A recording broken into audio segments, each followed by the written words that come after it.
कापूस पुन्हा पारतंत्र्यात गेला. कापसाचा एक अधिकार झाला, फेडरेशन झालं.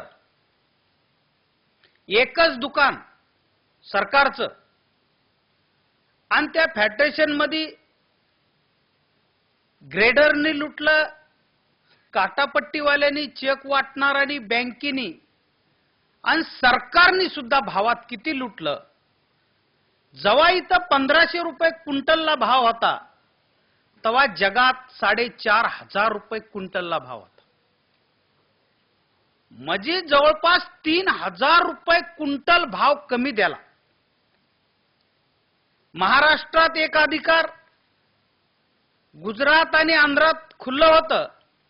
जेव्हा इथं 1500 भाव होता, तेव्हा आंध्रात 2500 भाव होता. इथं भाव मिळत नाही, आपलं महाराष्ट्र सरकार भाव देत नाही. म्हणून जर का आम्ही कापसाच्या ट्रका भरल्या आणि आंध्र प्रदेशात न्यायचं ठरविलं, तर लगेच पोलिसांनी बाउंड्रीवर त्या ट्रका अडकिल्या, शेतकऱ्याला अटक केली. दुसऱ्या दिवशी पेपरला बातमी आली, चोरटा कापूस पकडला. चोरटा कसा झाला हो? दिवसात लावला, दिवसात याचला, दिवसात भरला, दिवसात चालीला. ह्या कडू पोलिसांनी गांजाच्या ट्रका सोडल्या आणि आमच्या बापाच्या ट्रका अडविल्या. अरे एका दाण्याचे 1000 दाणे करणारे आम्ही. 1 किलो पेरला तर 10 क्विंटल आणतो. गाडीभर ऊस लावला तर ट्रकभर ऊस आणतो. आणि पुन्हा आमच्या धंद्याला जोड द्यायची गरजच पडली का? पण जोडधंदा कोणता सांगितला? पेट्रोलचं लायसन पुढाऱ्याच्या पोरायला, चमच्याला. दारूचे लायसन प्यायला, पाईपाच्या, मोटरच्या एजन्स्या, गॅसच्या एजन्स्या, सरे तिकडं पुढाऱ्याकडं. आणि आम्हाला जोडधंदा सांगितला, संकृत गायी येती घरा, तोची दिवाळी दसरा. संकृत गायी पाळा म्हणले. दुधाचा भाव 10 रुपये लिटर, पाण्याचा भाव 15 रुपये लिटर. ह्या दळभद्रेंनी पाण्या इतका सुद्धा भाव दुधाला द्याला नाही. तो बी धंदा फसला. पण तो धंदा आम्हाला सांगायची गरज नव्हती हो. आमची माय काम करते, आमचा बाप काम करते, आमची भाऊजाई काम करते, आमची शाळेत आलेले लेकरं काम करतात, सर्व काम करतात. आणि आम्हाला तो जोडधंदा सांगायची गरज नव्हती. तो जोडधंदा सांगायला पाहिजे होता फौजदारला, तहसीलदारला, कलेक्टरला, इंजिनियरला, की साहेब तुम्ही एकलेच काम करता, तुमच्या पगारीवर खूप ताण आला असन, तुमच्या बायकोला 2 म्हशी घेऊन देतो, सडकाच्या कडेनी चारी जाय म्हणा इळभर तिला, आणि संध्याकाळी तू दूध इकी जाय जरा जाऊन. भूगोल नावाच्या पुस्तकात आम्हाला रूपांतरित खडक, अग्निजन्य खडक, वायुरूपी खडक, लावा, रस 5 किलोमीटर पोटातलं शिकिते.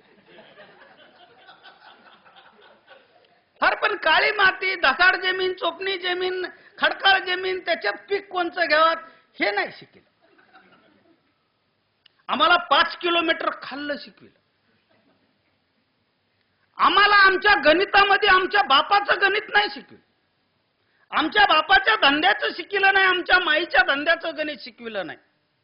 आम्हाला मोसंबीला भाव काय पाहिजे, द्राक्षाला भाव काय पाहिजे, कांद्याला भाव काय पाहिजे, त्याचा उत्पादन खर्च काय, हे कधी आम्हाला शिकविलं नाही.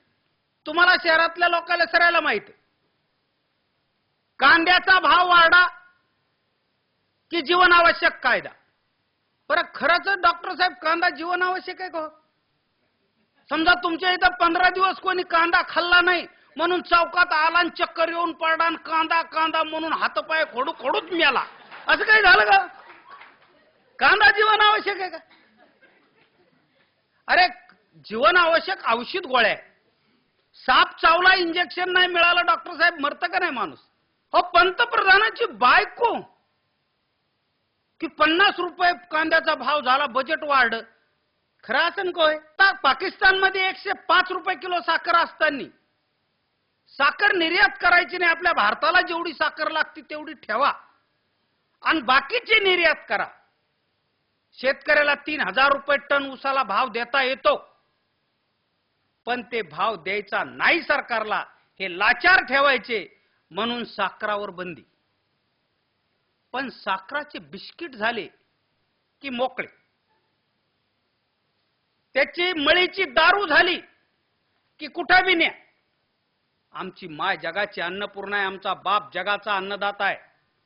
आम्हाला भीक पाहिजे नाही, आमच्या घामाचं दाम पाहिजे, ते बी जास्त नाही पाहिजे, रास्त पाहिजे.